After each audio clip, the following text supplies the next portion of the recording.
যে এখানে একজন মুরব্বী নামাজ পড়তেছে একটা বাচ্চা সহকারে, কেউ শুয়ে আরাম করতেছে।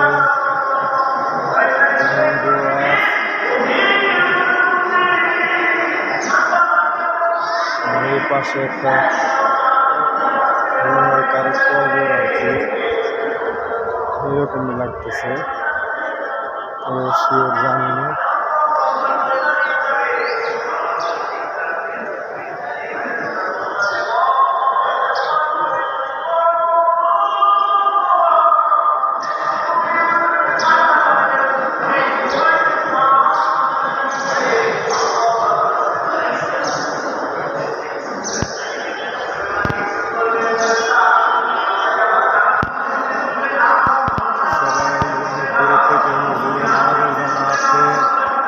ভিডিও করতেছে, আমিও ভিডিও করলাম।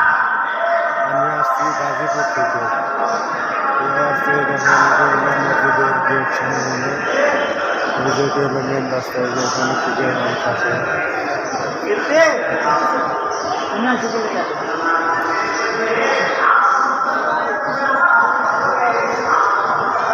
ওই যে ওইদিকে মানুষ যাইতেছে, ওই যে নিচে দিয়ে ওইখানে ওখানে ভিতরে মহিলাদের জন্য আলাদা ওখানে আছে।